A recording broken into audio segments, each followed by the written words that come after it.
जयशंकर, जो मुझे उनका रवैया पसंद नहीं आया, जिस तरीके से उनकी बॉडी लैंग्वेज थी, कभी कभी जिस तरीके से वो बात करते हैं वो नामुनासिब हमें लगती है, लेकिन वो अपने मुल्क के मफादात का तहफ़्फ़ुज़ करते हैं। आज भारत के वजीर खारजा ने, जयशंकर ने बिलावल भुट्टो जरदारी को रुस्वा कर दिया है और अब इस पर लगातार बैक टू बैक बातें हो रही हैं। लेकिन थोड़ा सा डिफरेंस था बिलावल के साथ और बाकियों के साथ।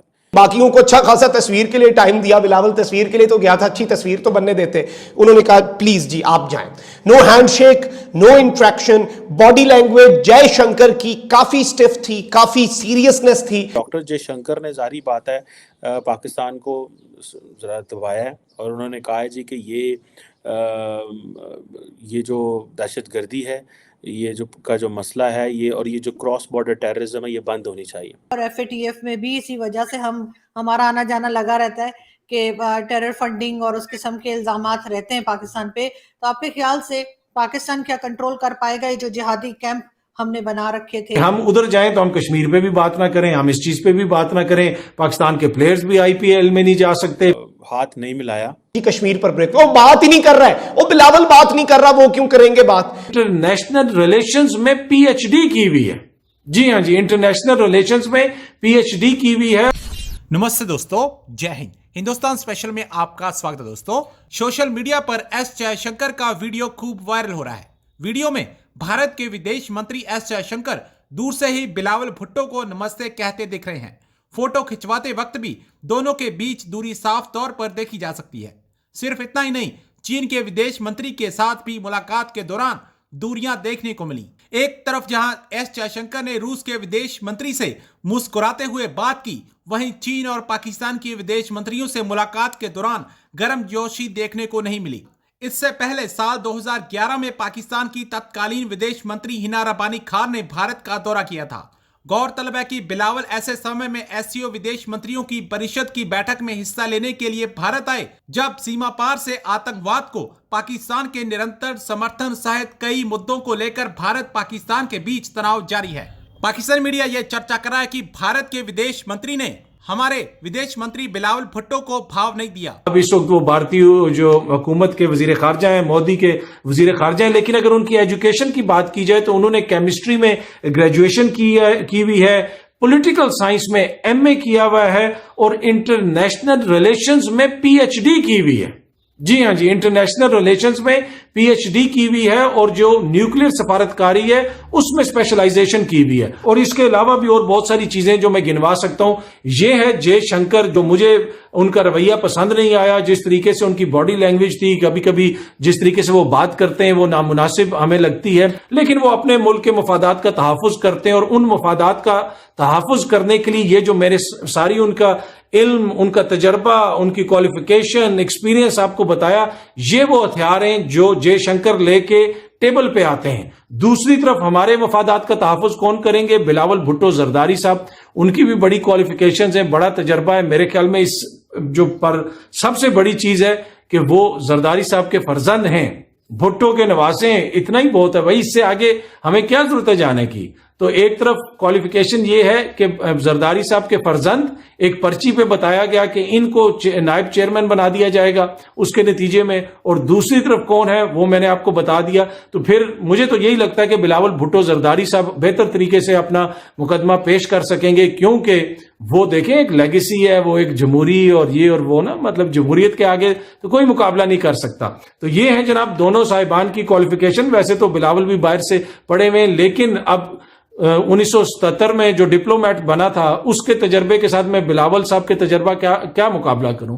बिलावल पैदा कब क्या हुए थे, कितनी उन्होंने नौकरियां की, किस किस जगह पे वो सफीर रहे, कितनी जगहों पे उन्होंने अपनी जो है वो इनकम कोई खुद कमाई, कोई एक जगह पे बता दें फलानी जगह पे इतनी दिन उन्होंने नौकरी की। आज भारत के वजीर खारजा ने, जयशंकर ने बिलावल भुट्टो जरदारी को रुस्वा कर दिया है और अब इस पर लगातार बैक टू बैक बातें हो रही हैं। रशिया के फॉरेन मिनिस्टर भी है, बाकी जो SCO के मुमालिक हैं उनके भी।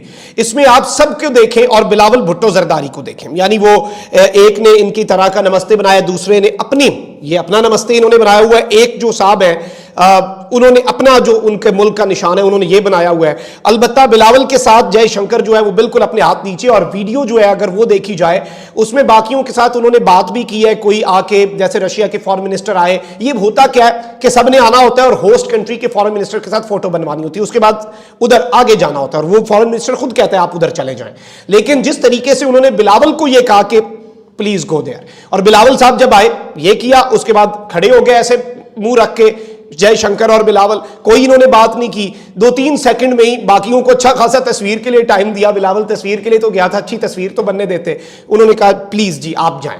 No handshake, no interaction, body language Jaishankar की काफी स्टिफ थी, काफी सीरियसनेस थी, और ये नहीं कि वो कोई डाउन फील कर रहे थे। इंटरनेशनल अफेयर्स है ना, 1-1.5 मिनट का ये पूरा प्रोसेस होता है जिसमें सारे फॉरेन मिनिस्टर आए और गए, लेकिन हर के अंदर 6 के 6 बाकियों के अंदर जो जयशंकर साहब हैं वो बिल्कुल ठीक ठाक हंस रहे हैं, मुस्कुरा रहे हैं, बड़े एक मुनासिब उनके चेहरे पे हल्की सी मुस्कुराहट भी है, और सबके साथ वो बात भी कर रहे हैं, उनका हाल अहवाल भी पूछ रहे हैं, उनका हाल चाल भी पूछ रहे हैं। और इस वक्त भारतीय मीडिया क्या कह रहा है? भारतीय मीडिया लगातार इस वक्त बिलावल के पुराने क्लिप्स शेयर कर रहा है। जब वहां पे बात हो रही है टेररिज्म की, पाकिस्तान हमेशा से ये चीज फेस करता रहा है, और एफएटीएफ में भी इसी वजह से हमारा आना जाना लगा रहता है कि टेरर फंडिंग और उस किस्म के इल्जामात रहते हैं पाकिस्तान पे। तो आपके ख्याल से पाकिस्तान क्या कंट्रोल कर पाएगा ये जो जिहादी कैंप हमने बना रखे थे? और परवेज मुशर्रफ का इंटरव्यू यकीनन आपने देखा होगा जिसमें उन्होंने कहा कि हाँ जी हमने तैयार की, अफगानिस्तान भेजे, कश्मीर भेजे। क्या अब पाकिस्तान अगर कंट्रोल करने की कोशिश करेगा तो क्या कर पाएगा इन लोगों को, जिस तरह के एक एक्सट्रीमिस्ट ग्रुप और कई तरह के टेरर कैंप जो पाकिस्तान में चल रहे हैं? और जो मेरा ख्याल है कि अब जो सिचुएशन है वो पहले जैसी नहीं है। एक वक्त था जब हमारे यहाँ बाकायदा तौर पे ट्रेनिंग कैंप्स थे, इन लोगों को भेजा जाता था, और यही एक बहुत बड़ी वजह थी जिसकी बिना पे हमें उसमें ग्रे लिस्ट में डाला गया था। हम उसमें रहे, और इवन ब्लैक लिस्ट का भी खतरा रहा। तो पहले तो नज़र आते थे ना ये लोग मुख्तलिफ जगहों पे, इवन इस्लामाबाद में आपको अगर याद हो तो बहुत सी जगहों पे इन्होंने अपने वो मस्जिदें थीं और वहाँ पे वो गन्स लेके बैठे होते थे। तो अब नहीं है, वैसे ट्रेनिंग कैंप्स भी अब नहीं है, अब वो इन्फिल्ट्रेशन भी नहीं है। और उसकी वजह ये है कि अब चीज़ें खासी मुश्किल हो गई हैं। ये सारा कुछ जो है इसको अब टेरर फाइनेंसिंग, उस पर भी आपको पता है कि एफएटीएफ ने बड़ी कड़ी हमारे ऊपर एक शराइत आयद की हुई हैं। तो अब वैसा नहीं है जो पहले था। अच्छा, लेकिन वो बहरहाल एक लेगेसी चली आ रही है। तो मेरे ख्याल में ये एक अच्छा स्टेप था जो वो इंडिया गए।